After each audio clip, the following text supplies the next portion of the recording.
Good morning, everyone. Welcome, and thank you for joining us for our inaugural Restore the Voice Day. I'm your host, Monica Riley, and I'll serve as your guide as we move throughout the day. Here's what we have on agenda for today. First, we're going to take a trip down history lane to give you guys some historical context into the fight to protect voting rights in our state. Then we'll take a moment to give you some details on some current voting rights bills that are up for debate this legislative session. We'll also discuss the process of getting the bills passed and discuss what role you all can play in the process, such as storytelling to garner support for your legislators. If your storytelling skills are a little rusty or non existent, don't worry, we got you covered. We'll be sharing storytelling tips today as well. Then we'll wrap up with a special message before we break out for our big push. But before we kick things off, I want to go over a few tips that will help you stay involved throughout the day. First, pay attention to the announcement at the bottom of the screen. This is where we'll post some reminders and resources throughout the day.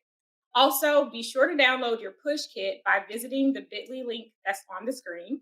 And your kit will contain some social media graphics and videos for you to use during the big push to raise awareness about voting rights and rights restoration within your online community. Be sure to use the Restore the Voice hashtag throughout the day. We want to make sure that we can find you guys' posts and stay engaged with you. And finally, whether you're watching via live on Facebook or on YouTube, feel free to drop your questions and comments in the comment section, and we'll answer them throughout the day. Now, let's kick things off by taking a trip down history lane with Pastor Reverend Kenneth Glasgow Sharpton, who will talk to us about the incredible work that he's done in this state. Hello. How y'all doing? I hope y'all ready because we're finna go down history lane about voting rights in Alabama. That's right. Alabama, of all places, the reddest state. Well, one of the reddest states in the country. But it started all in 1994. I was doing my 7th year out of my 14-year bid in Florida. I got an epiphany from God to do what's called TOPS, the Ordinary People Society. I replicated Jesus' ministry along with other ministries that with Buddha. I'm a Buddha with Muhammad and all. And I found out that there was something that existed in all of these different societies, these different religions and all that, and doing what's called theosophy. Theosophy is the study of all religions. I found out that people had a God-given right, and that right was to vote. And then I found out in America, the only thing that determines you or gives you citizenship is not only your birth certificate, but your right to vote. And this is why they take it from us. So when I got out in 2001, I hit the ground running in order to go out and vote and be a part of society and experience the democratic process and all that. And what ended up happening is I found out they wouldn't let me vote. And I got mad. And I said, okay, y'all won't let me vote. I'm going to make sure every god dog body I know can vote. And I started going into jails, registering people to vote because people in jail, even though they're sitting there, they still have a right to vote. They haven't been to court yet. They haven't been convicted. Those that are in city jails and got misdemeanors haven't even lost their right to vote. And when I started that, it became very, very controversial. So from 2001 to about 2004, and then they turned around and said, we're going to give you your voting rights because you only got a possession charge. And I guess that was to patronize me or satisfy me and make me go away. But what it did was it instilled in me some more initiative because I found out that I must have been making progress, must have been impactful, must have been effective. And so from 2005, 6, and 7, we was exploring trying to get rights back and get automatic restoration with Dr. Yvonne Kennedy and Representative Laura Hall and all. And they kept fighting them. In 2008, I went to a meeting. We just bombarded a meeting with Troy King, who was that.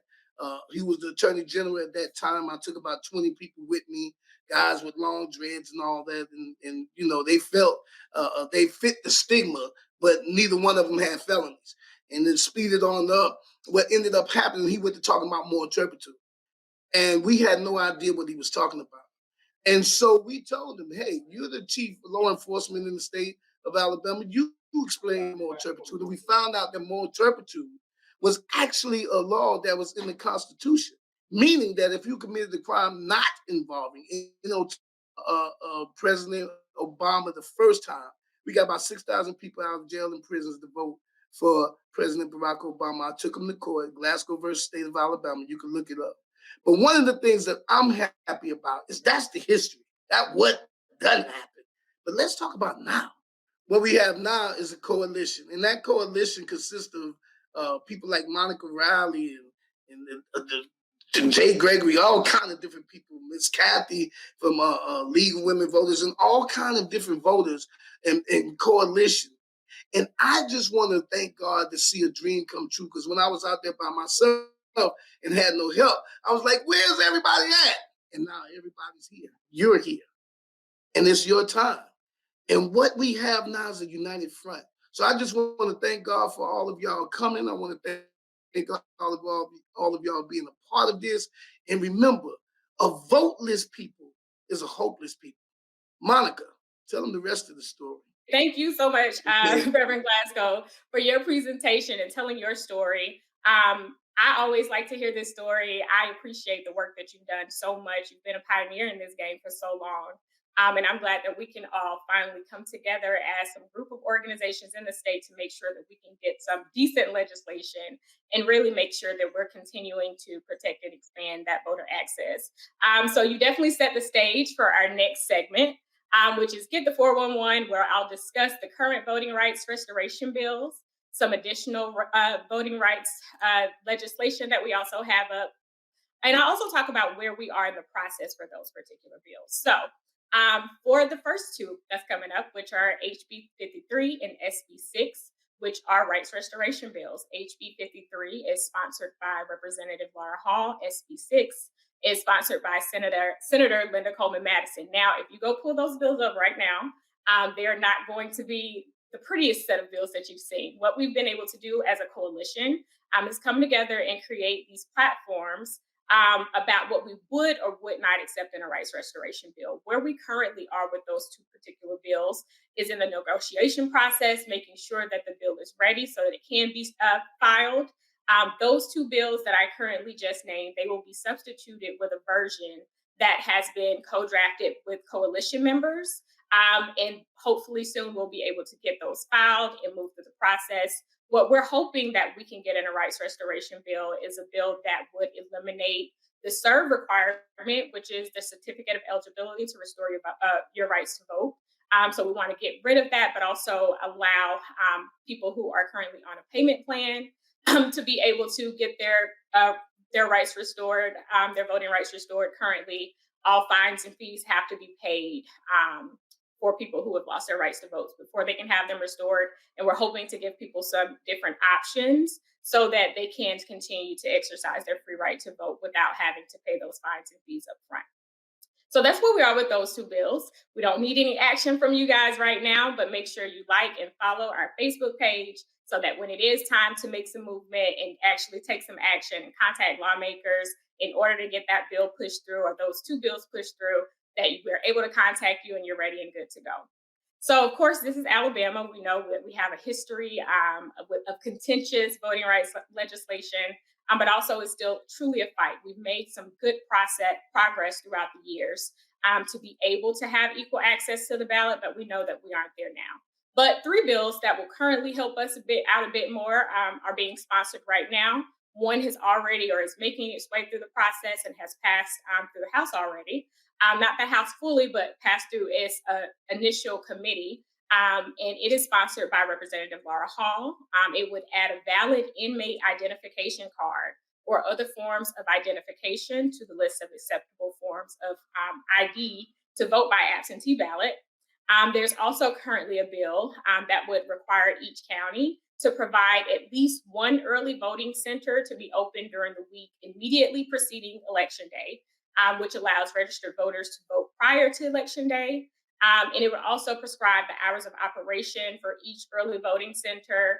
And this is something that we know in Alabama that we definitely need. We have these rural areas where people genuinely have a difficult time getting back and forth oftentimes, or even being able to, on election day, make it there.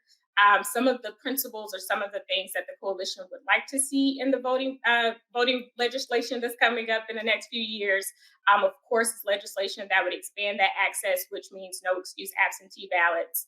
We would also like to see more things, which is like the bill that I currently just named, which would require that early voting center. So really ways that really allow Alabamians to be able to exercise their right to vote.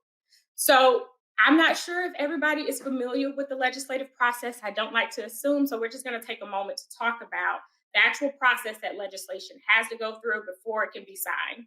So first, it's filed in its House of Origin, which just means that if it is a House bill, it'll start in the House of Representatives. If it's a Senate bill, it'll start there. Once the bill is actually filed, it will be assigned to a committee. And of course, these are two different chambers. So if it's in the House, it's going to go to one of the House committees. Typically, with voting rights legislation, we sometimes see it go to the Constitution Campaigns and Elections committees first. Sometimes it'll go to a different committee, depending on what the bill content is. But with some of these bills, that's what they currently are. With the valid inmate identification card, it started in the CC&E committee.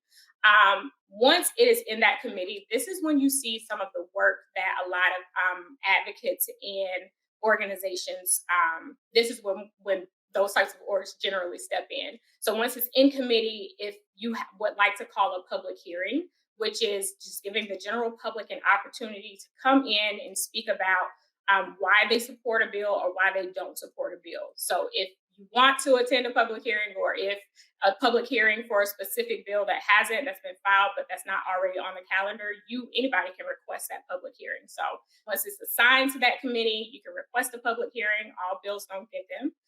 And then the bill is voted on by the committee members. Bills can actually die in committees in Alabama as well. So if the bill proceeds through, it'll receive a favorable report from the committee. If not, it won't receive a favorable report, and the bill will die there.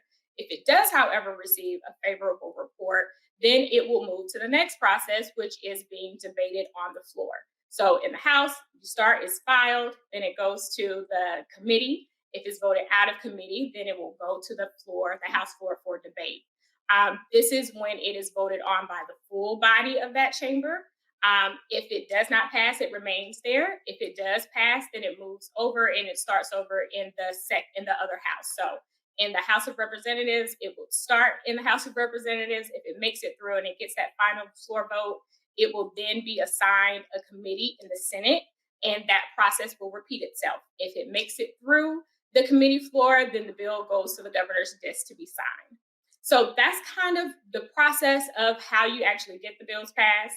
With your role and how you can actually impact this legislation and how you can use your voice is, one, by going to that public hearing, right? You can request a public hearing, you can attend to speak on one, but you can also email your lawmaker during this process and ask them to support bills and ask them to not support bills. So with some of the voting rights legislation that I just named, if this is legislation that you are also in support of, then hey, email your lawmakers. You can call them as well, and you can ask them, hey, please support this legislation. Again, we don't need any action on the first two right now with the rights restoration. We're still in a drafting process, but we will absolutely let you guys know when it's time for that. Now that you know a bit about some legislation that we have coming on, and you know a little bit more about the process, we'll go to hear a story from Ronald McKeithen, who, after serving nearly 40 years in prison, faced many hurdles to get his voting rights restored.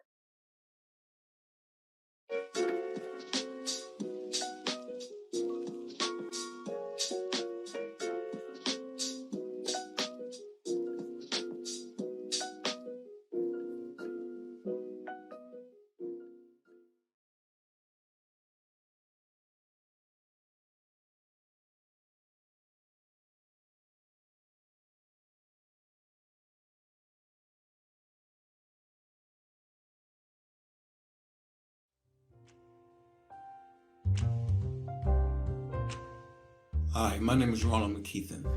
I'm from Birmingham, Alabama. And to me, voting is so essential. Voting means power. Voting means having a voice. Voting means make a decision on what goes on in your community in Washington, but mainly your community. It gives you the power to make certain decisions and put certain people in your community that's going to help you. And if you don't have that power, then you allow people to just control your life.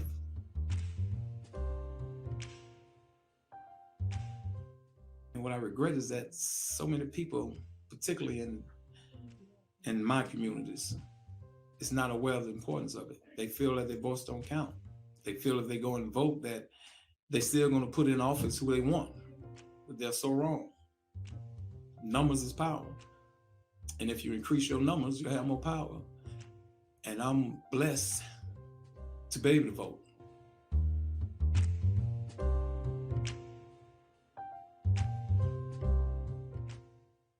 I am directly impacted. To be honest with you, every Black individual in the U.S. is directly impacted because that's what's lacking. Knowledge of the power of voting. And yes, I'm very much impacted, and everybody in my community will be impacted. In fact, everybody I know will be impacted by it. And most often, they don't even know how much impacted they are.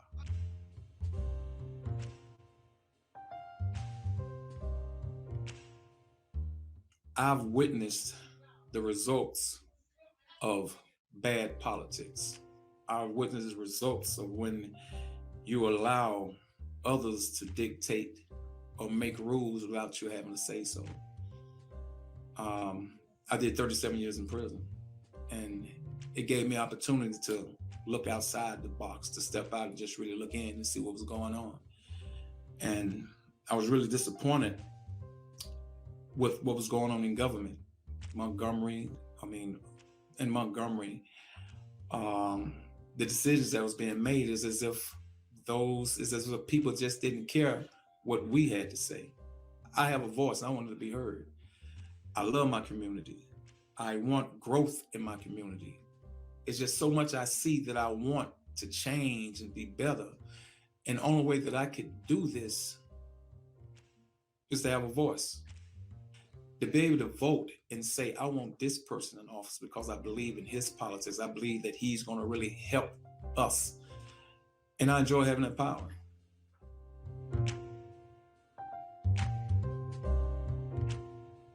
I went to prison at a young age. When I was 21, I did 37 years. And while in prison, I wasn't allowed to vote. In fact, my voting rights were taken from me when I got my first felony case. But while in prison, I had the opportunity to sit down and be still and just pay attention to what was going on with politics. I finally first got involved with really paying attention to things is when Clinton was campaigning, and even more so involved with Obama. But while in prison, the thought of being able to vote never crossed my mind, because I knew that I lost that. And we would have all kind of political conversations, but it would never come to us being able to vote. I always thought that I would have to get out and encourage others to do it because they still had the power to do it, to try to help someone campaign, because even then I knew that I wanted to be a part of a change. But yeah, almost 40 years, I haven't been able to vote. Nearly 40 years. Voting rights is important to me because it gives me a voice and it gives me power. And I feel that if the neighborhood I lived in and grew up in, if everybody in that neighborhood was voting, had the power to vote and actually voted, Titusville wouldn't look like it do today. It wouldn't look so discarded. And when you don't care about voting rights, if you don't get involved in the political process or use your voice for the growth of your community, your environment, you would sit back and watch it just go down. You would sit back and watch money that's supposed to be going to your schools, your kindergartens, or your community go somewhere else because you're not making a voice saying, hey, we need this, and by right, you're supposed to give it to us.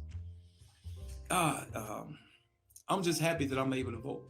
I'm just happy that it was a blessing that when I got out of prison, I met someone that was able to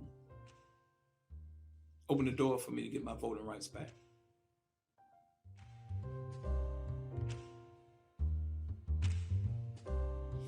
Yes, I had to apply for one. Well, a friend of mine applied for it. The whole process was handled by Dory. She's been instrumental in getting a number of guys voting rights back, particularly that have been in prison. And it was accessible. The difficulties that she had, she's familiar with it, and she loves it. She thrives on it. And I gotta admit, I was shocked that when she told me that I would be able to get my voting rights back. I was shocked that when I went to get my card and to hold it up and get a picture, it made me feel real great to stand in front of City Hall to have my voting rights back. It was like becoming a citizen again, all right? Because when you're a Black ex-con with a record, you don't really feel like a citizen because so many things have been blocked away from you. You got to struggle more to just survive. But to get my voting rights back, it's like, I feel like I'm back, that I have been properly reintroduced to society. And now I have a voice to where I can make decisions and be an example for others.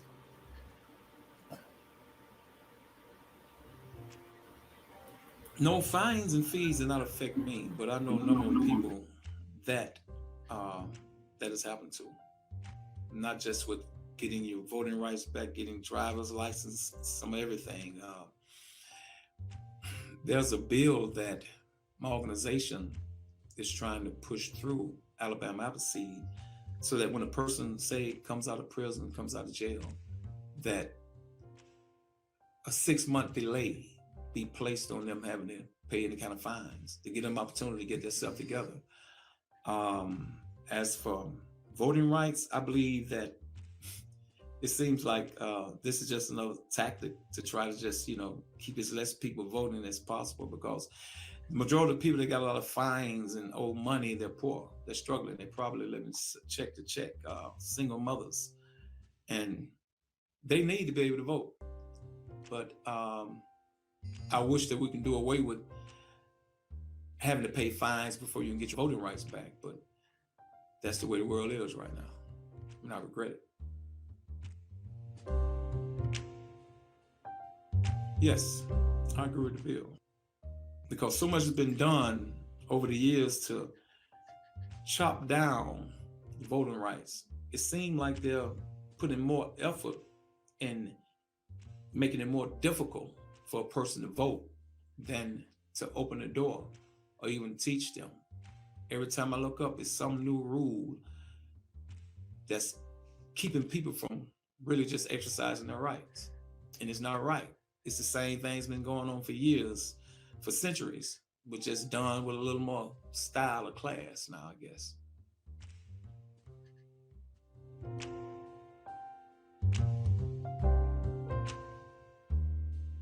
Having my voting rights, it makes me feel that I matter. It gives me a sense of worth, inspires me to speak out, to be a part of people in groups that's trying to make a change. People used to always complain to me about things, guys, about doing this and doing this and doing that. They're not doing this and that. And one of my main things was like to ask them is, what are you doing? And usually that question never would like make them stop, and they would have to say, well, I ain't doing nothing. So, okay, well, why are you complaining? Me, I don't just like to complain. I like to come up with solutions and then activate the solutions. But now that I got the power to vote, I can get in an arena with people that are executing the solutions. I can get in an arena and have a voice and like, hey, I matter too. And my background even shows you how much I matter, because I've been through it. And right now I see the changes we need, because it's changes that I needed, been needing all my life. Because I didn't have them, it played a horrible part in my life.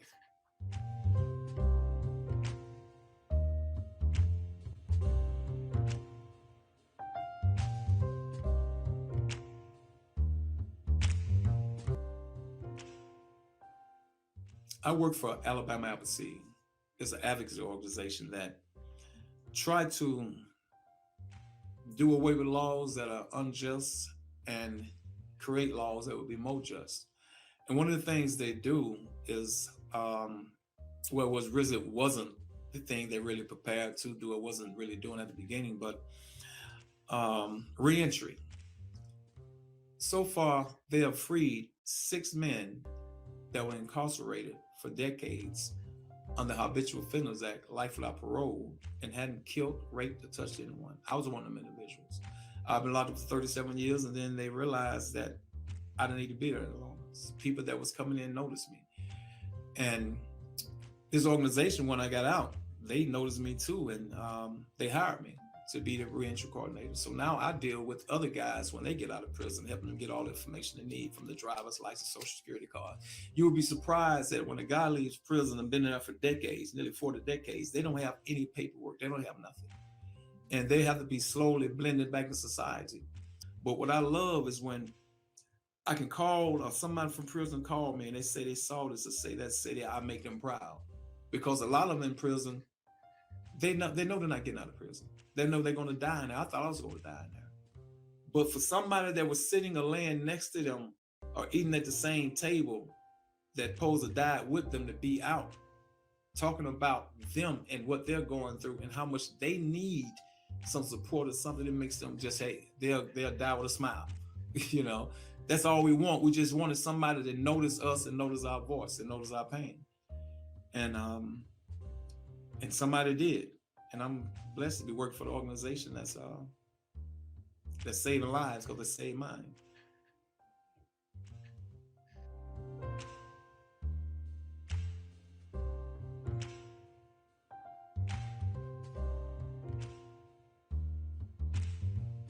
What's so beautiful about it, in the process of getting all this information for these guys, and the more things they put into place, paperwork, they feel more empowered. And I would say that the last thing that we've been able to do, which also was able to do for me, was get the voting rights back. And you got to understand that when you're in prison and the way you're talked to, treated, constant every day, it's like you feel so unempowered. You feel so like they can make you feel like dust, like dust on the chessboard. You're not even a piece on the chessboard anymore. But to come out, to have your life, of be given a second chance, not just to live a wonderful life, but to be able to vote. It's like them taking the shackles off, and it's so important that we restore the voice, because there's so many people that has things to say but are not heard, and they don't have the proper platform to be heard. And restore the voice, this is the platform.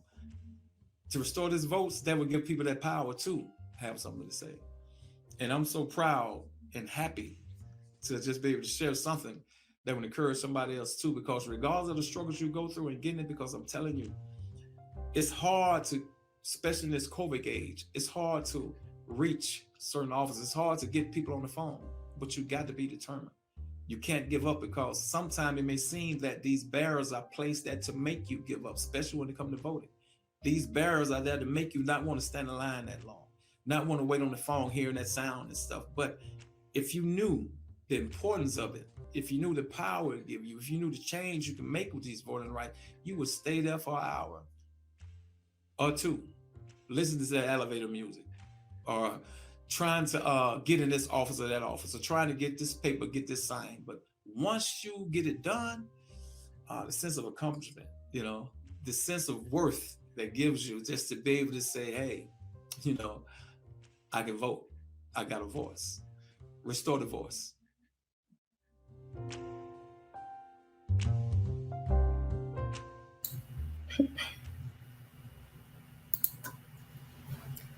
Thank you so much, Mr. McKeppin, for sharing your story.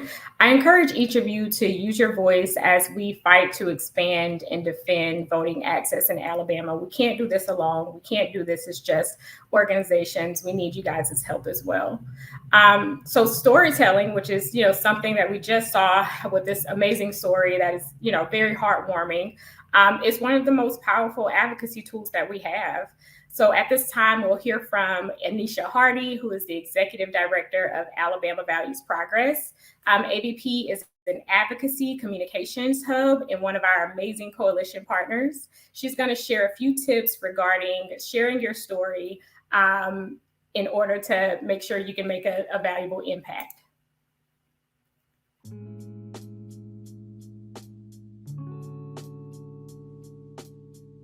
Hi, I want to take a moment to give you a little information regarding one of the most powerful advocacy tools that we all have access to, storytelling. So what is storytelling? Storytelling is the cultural and social activity of sharing stories. It's one of the first language skills we develop and is universal across cultures and time. We see the world as a set of stories. Long ago, once upon a time, let me tell you, or see what had happened was. I'm sure we've all heard variations of these phrases at some point in our lives. Storytelling is an ancient art. Being able to tell a story that people can enjoy, remember, and engage with is both compelling and may seem difficult to accomplish. But we are all natural storytellers, and we all have a story to tell. Stories have the power to persuade and mobilize people to action. There is cognitive research that shows that stories are 22 times more memorable than facts. Stories engage the emotions of the audience and keeps their attention.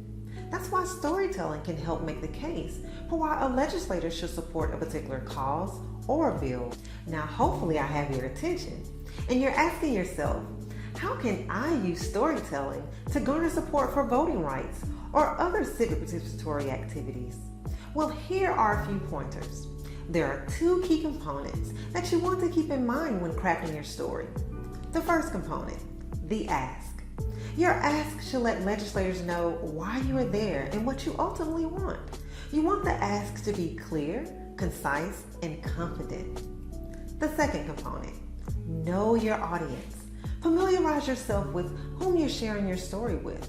See, this will allow you to craft your story based on the values you share with your audience. Now, consider the relevance to your legislator's district and how your story might reflect broader community issues. Now that we've covered the two key components to keep in mind when crafting your story, let's dive into the 5 steps that will help you craft a clear, concise, and memorable story. Step 1. Set the scene. Begin by introducing yourself, your role as a community organizer, educator, artist, entrepreneur, student, or whatever your role may be. But think outside of your title. Instead of saying, "Hi, I'm a voting rights advocate," consider saying, "Hi, I lead a program in your district that helps everyday Alabamians use their rights to vote." Lay the groundwork for your story by describing and setting the context and establishing the stakes. For example, you could say something like, "Currently, some Alabamians aren't able to use their voice and vote in our state." Step 2, describe the challenge. This is where you share the impact. Whether you are directly or indirectly impacted, it's important to explain the impact as detailed as possible. How did you feel? What did you see? What did you hear? Step 3, convey the struggle. When describing the challenge, use emotional appeal. How did the issue impact you personally? How did it impact the individual? What internal, physical, emotional, mental, or philosophical changes did you or they face? Describe your struggles with vivid language, strong adjectives, and key details that communicates that the struggle is real. Whether it's real hard, real sad, real frustrating, just make sure that you convey it's real. Step 4, introduce the resolution. Now, this is where you describe how supporting a particular cause or bill can make a difference for you and others. Communicate that it's more than a bill, it's about people. Step 5, this is where you come to a close. This is a final, well-crafted sentence that you leave with the legislator that re-emphasizes the importance of your story and includes a reiteration of the ask. So remember, we are all natural storytellers, and we all have a story to tell. And storytelling is universal across cultures and time. And most importantly, it is a powerful advocacy tool. Now go and share your story or someone else's. Thank you so much for giving us those tips and tools. Storytelling is one of my favorite tools to use in advocacy, especially in legislative advocacy, because being able to put a story and a face and a name with an actual piece of legislation is very powerful, and it really does make a difference. So thank you for being able to come on and give us those tips and tools. All right, now we want to share a message from singer-songwriter John Legend in Free America, encouraging all Alabamians to get involved with voting rights and rights restoration. Something special happens when people get their right to vote restored after serving their time. And contrary to popular belief, it doesn't help one party or another. It helps everyone. Whether you live in a rural, suburban, or urban place, all of our communities benefit when more people participate. It gives people a chance to have a say in their futures, in our future, and it helps keep communities safer. Folks who've served their time deserve a second chance to enjoy true freedom. And part of freedom is having the right to vote in our elections. Growing up in my church, I was taught about the power of forgiveness and redemption. We have all needed a second chance at some point. So Alabama, let's extend some grace to those who have completed their sentences and want to use their sacred right to vote.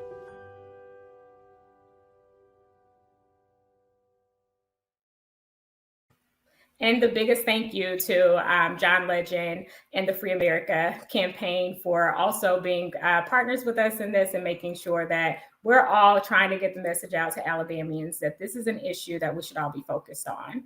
So what's next? We're getting ready to break into the big push for today, which includes a breakout session to teach you guys how to craft your story, how to use it in your ask with your lawmakers.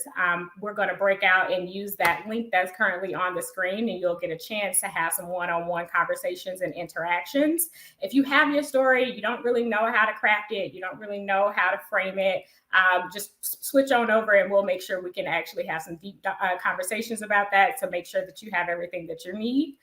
We still encourage everyone to download the push kit and share the content in that push kit with your communities, with your other organizations, if you're part of any and you're on this live with us today. Also just with your community members as well, and for you guys to use too. So if you'll just take a moment and take that bit.ly link and hop on over, we'll meet you on Zoom. I do want to thank everybody for joining us today and spending this time with us to really talk about some important issues in Alabama specific to voting rights. I know this isn't the only thing that we're all fighting for in Alabama, but voting rights is a cornerstone of our democracy.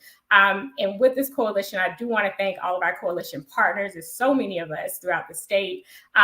It's an amazing group of people, and we've been able to, in just a year, guys, be able to come through and do so much work and lay the groundwork this year so that for years to come, we'll be able to make sure that we're still able to fight for some decent legislation, some good legislation in Alabama, to make sure that we're continuing to try to expand that voter access. So meet us over on Zoom. Thank you all for coming on this live today. I appreciate the time that you took out. Remember to like this Facebook page, and also remember to share it out. This video will still be up because it's a live. You can share it out with your communities just so that we can make sure that we get as many folks involved in this as possible.